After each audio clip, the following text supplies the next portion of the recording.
नमस्कार, मैं सरिता सोनी और आप देख रहे हैं बीकेटी न्यूज 24।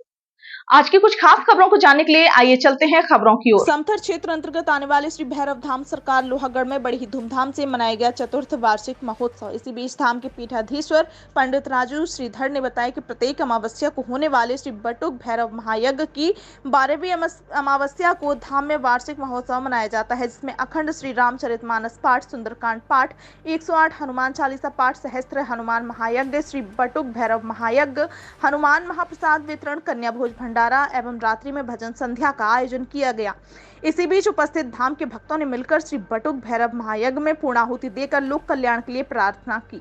धाम में उपस्थित यज्ञाचार्य हरिओम शास्त्री, देवेंद्र त्यागी, धीरज दुबे, प्रमोद कुमार शास्त्री, आचार्य प्रभाकांत मिश्रा, चंद्रकरण दीदी, जयप्रकाश सोनी, कृष्णा पारासर, सुबोध दुबे, मनीष त्यागी, जयवर्धन त्यागी, गजेंद्र त्यागी सहित धाम के सभी भक्त उपस्थित रहे।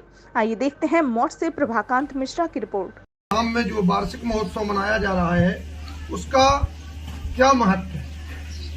आज हमारे धाम में जो वार्षिक महोत्सव संपन्न हुआ, ये जो प्रत्येक अमावस्या को श्री बटुक भैरव महायज्ञ संपन्न होता है, उस यज्ञ की जो वार्षिक महोत्सव जो आज कार्यक्रम है, उसकी यज्ञ की जो 12वीं अमावस्या होती है, उस 12वीं अमावस्या को हम भक्तों के जितने भी श्री भैरव धाम सरकार से जुड़े हुए हैं, उन सभी के सहयोग से श्री बटुक भैरव महायज्ञ भी कराते हैं। और आज सहस्त्र हनुमान महायज्ञ हुआ, 108 हनुमान चालीसा के पाठ हुए और सुंदरकांड का पाठ हुआ, कन्या भोज और भंडारा चल रहा है।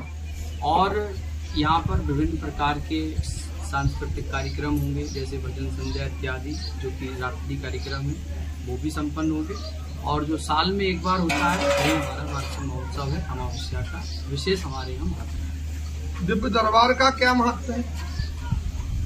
दिव्य दरबार हमारे यहाँ लगभग 4 वर्ष से हम इस श्री भैरव धाम सिद्धपीठ आश्रम की गद्दी पर हैं और भगवान बटुक भैरव की कृपा से ये आश्रम चल रहा है। दिव्य दरबार में लोक कल्याण के लिए श्री बटुक भैरव महायज्ञ प्रत्येक अमावस्या को होता है। दिव्य दरबार के महत्व की बात करें तो दैहिक दैविक भौतिक समस्याएं से जो ग्रस्त लोग हैं वो धाम में आते हैं। केवल अमावस्या को दरबार लगता है, पहले यज्ञ होता है पर दरबार लगाया जाता है। दरबार में उनकी जो भी समस्या होती है उसका समाधान हम मंत्र चिकित्सा और यज्ञ पद्धति के माध्यम से देते हैं। जो वैदिक हमारी सनातन संस्कृति में यज्ञ का महत्व है, उस यज्ञ के महत्व से और यज्ञ की विभूति से ही हम और मंत्र के माध्यम से मंत्र चिकित्सा करते हैं, जिससे लोगों की दैहिक दैविक भौतिक समस्याओं का समाधान है। महाराज जी, इस यज्ञ का उद्देश्य क्या है?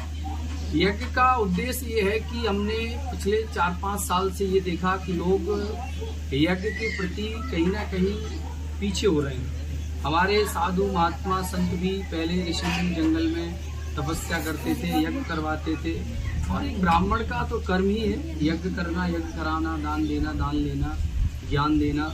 तो उसी पद्धति को हमने जीवंत रखा। हमने सोचा कि कहीं ना कहीं सनातन की रक्षा के लिए अगर एक छोटा सा कोई यत्न किया जाए, तो उसी यत्न में मुझे सबसे अच्छा जो लगा वो लगा यज्ञ, जिसमें हमने सीखा कि यज्ञ से बहुत सारे पर्यावरण को भी लाभ है। और दूसरी बात यह है, यज्ञ से निकलने वाला जो धुआं है उससे पर्यावरण की शुद्धि होती है, हजारों प्रकार के बैक्टीरिया होते हैं वो नष्ट होते हैं। तो हमने कहीं ना कहीं इस पर रिसर्च किया और मंत्रों के द्वारा जो यज्ञ में आहुतियाँ डाली जाती हैं, उन आहुतियों से जो यज्ञ की विभूति तैयार होती है, उस विभूति के माध्यम से हम लोगों की दैहिक दैविक समस्याओं के लिए प्रैक्टिकल किया, उस विभूति को दिया तो उनकी समस्याओं को समाधान हुआ। तो अपना एक उद्देश्य है कि सनातन संस्कृति की रक्षा होती रहे, हमारा जो धर्म है वो हमेशा। आज के लिए फिलहाल इतना ही। देखते रहिए बीकेटी न्यूज 24। नमस्कार।